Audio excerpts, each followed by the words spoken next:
महाभारत के युद्ध में धर्म के राह पर चलने के बावजूद मृत्यु के पश्चात नर्क में स्थान क्यों मिला? दरअसल महाभारत का युद्ध खत्म होने के बाद पांडवों ने 36 सालों तक हस्तिनापुर में राजपाट संभाला। पांडवों के राज के दौरान श्री कृष्ण और बलराम ने अपने शरीर का त्याग कर दिया था, जिसके बाद द्रौपदी सहित पांडवों ने सशरीर स्वर्ग जाने का निर्णय लिया। युधिष्ठिर ने सारा राज्यपाठ अपने प्रपौत्र परीक्षित को सौंपकर पांचों पांडव द्रौपदी के साथ स्वर्ग लोक की यात्रा पर निकल पड़े, लेकिन वे सभी स्वर्ग नहीं पहुंच पाए। पांडवों में केवल युधिष्ठिर ही स्वर्ग तक पहुंच पाए और उन्होंने वहां जाकर देखा दुर्योधन जैसा पापी भी स्वर्ग लोक में पहले से मौजूद था। तो ऐसे में सवाल खड़ा होता है कि आखिर पांडवों की कौन सी गलती की वजह से उन्हें स्वर्ग लोक नसीब नहीं हुआ? पांडव हमेशा धर्म के राह पर चले, इसके बावजूद उन्हें स्वर्ग लोक क्यों नहीं मिला और सिर्फ युधिष्ठिर को ही स्वर्ग लोक क्यों मिला? आज की इस वीडियो में हम यही जानेंगे। उससे पहले अगर आपने हमारे चैनल को सब्सक्राइब नहीं किया है तो सब्सक्राइब करके बेल आइकन दबाना ना भूलें, ताकि हमारे चैनल की एक भी वीडियो आपसे मिस ना हो जाए। करीब 18 दिनों तक चला महाभारत का युद्ध दुर्योधन की मृत्यु के बाद खत्म हो गया। यह युद्ध इतिहास का सबसे बड़ा युद्ध माना जाता है। इस युद्ध में अपने बेटों को खोने वाले धृतराष्ट्र और गांधारी को राजमहल के ऐशो आराम रास नहीं आया। उन्हें अपने बेटों के बिना महल में अकेलापन महसूस होने लगा, जिसके बाद दोनों ने राजमहल छोड़कर जीवन के आखिरी पलों तक जंगल में रहे। दूसरी तरफ भगवान श्री कृष्ण का यदुवंश भी धीरे धीरे खत्म हो गया और वे अपना देह त्याग कर चले गए।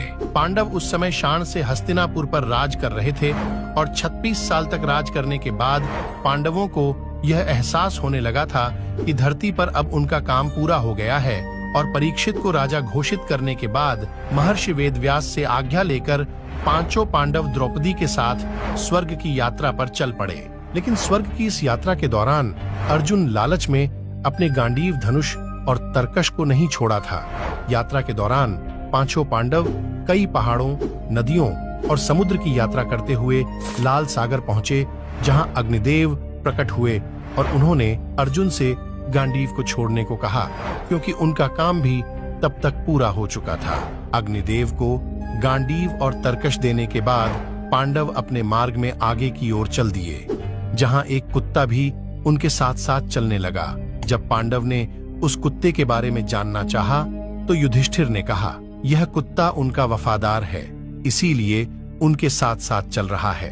यात्रा के दौरान पांडव उत्तर दिशा में चलते गए और चलते चलते केदारनाथ पहुंचे, जहां उन्हें भगवान शिव ने दर्शन दिए और उन्हें स्वर्ग का रास्ता बताया।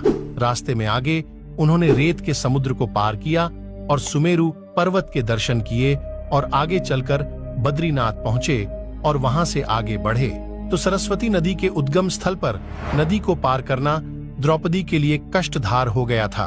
ऐसे में भीम ने एक बड़ा सा चट्टान उठाकर नदी के बीच डाल दिया। द्रौपदी ने इस चट्टान पर चलकर नदी को पार किया। कहते हैं कि माणा गांव में सरस्वती नदी पर आज भी इस चट्टान को देखा जा सकता है, जिसे भीम पुल के नाम से जाना जाता है। आगे चलकर एक जगह द्रौपदी लड़खड़ाकर गिर पड़ी। द्रौपदी को गिरते देख भीम ने युधिष्ठिर से पूछा कि द्रौपदी ने कभी कोई पाप नहीं किया, तो फिर क्या कारण है कि वह गिर पड़ी? तो युधिष्ठिर ने कहा, द्रौपदी हम सभी भाई में अर्जुन को सबसे अधिक प्रेम करती थी, इसीलिए उसके साथ ऐसा हुआ।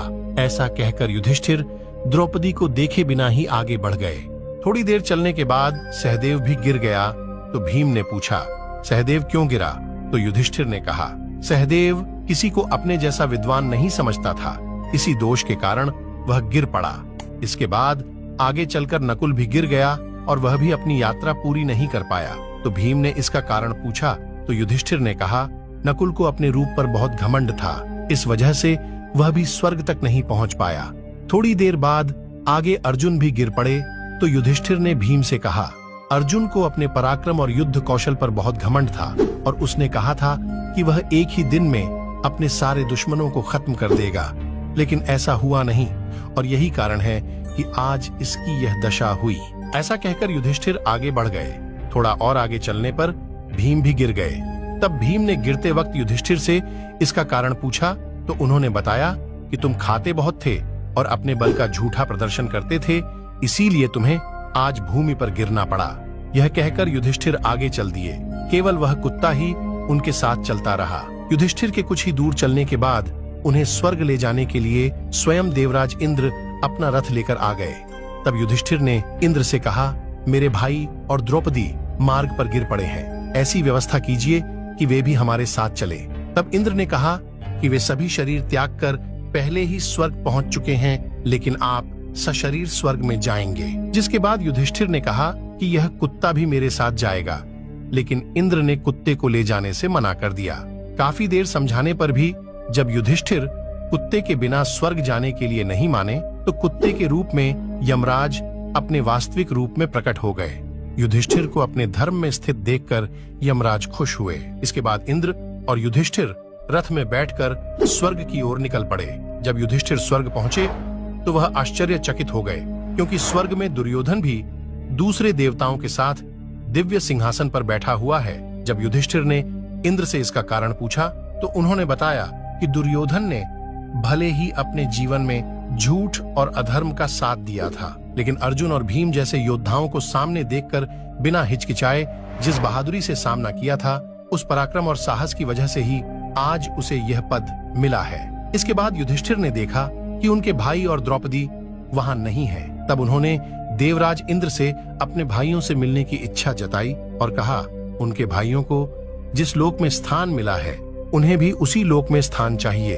अपने भाइयों से बेहतर मुझे कुछ भी मंजूर नहीं है। तो इंद्र ने उनसे कहा, अगर ऐसी बात है तो आप इस देवदूत के साथ चले जाइए, यह आपको अपने भाइयों के पास पहुंचा देंगे। तो युधिष्ठिर उस देवदूत के साथ चले गए। उसके बाद देवदूत युधिष्ठिर को एक अंधेरे और दुर्गम मार्ग में ले गया, जहां चारों ओर मुर्दे पड़े हुए थे। वहां की दुर्गंध से परेशान होकर युधिष्ठिर ने देवदूत से पूछा, हमें इस मार्ग पर और कितनी देर चलना है और मेरे भाई कहाँ हैं? युधिष्ठिर की बात सुनकर देवदूत ने कहा, दरअसल हम असिपत्र नामक नर्क के रास्ते पर हैं और उन्हें देवताओं ने यह आदेश दिया है कि जब आप चलते चलते थक जाएं तो मैं आपको लौटा लाऊं। यदि आप थक गए हो तो हम वापस लौट चलते हैं। युधिष्ठिर ने ऐसा ही करने का निश्चय किया, परंतु जब युधिष्ठिर वापस लौटने लगे तो उन्हें दुखी लोगों की आवाज सुनाई दी, जो उन्हें वहीं रुकने के लिए कह रहे थे। युधिष्ठिर ने उनसे नाम पूछा तो उन्होंने अपना नामकरण अर्जुन, नकुल, सहदेव, द्रौपदी और भीम बताए। यह सुनकर युधिष्ठिर ने देवदूत से कहा, तुम वापस चले जाओ, मैं अपने भाइयों को छोड़कर कहीं नहीं जाऊंगा। उसके बाद उस देवदूत ने यह बात जाकर देवराज इंद्र को बता दी। फिर कुछ क्षण पश्चात खुद इंद्र वहां पहुंच गए, जहां युधिष्ठिर मौजूद थे। जब युधिष्ठिर ने देवराज इंद्र से पूछा, यह सब क्या है? तो देवराज इंद्र ने बताया, तुमने अश्वत्थामा की मौत की झूठी खबर फैलाकर छल से द्रोणाचार्य का वध कराया था। उसी की वजह से उन्हें कुछ क्षण के लिए धोखे से नरक में समय बिताना पड़ा।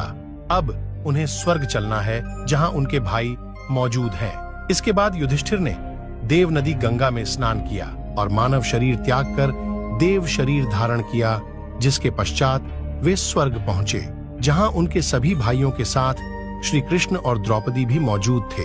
अपने सभी भाइयों को, अगर आपको वीडियो अच्छी लगी हो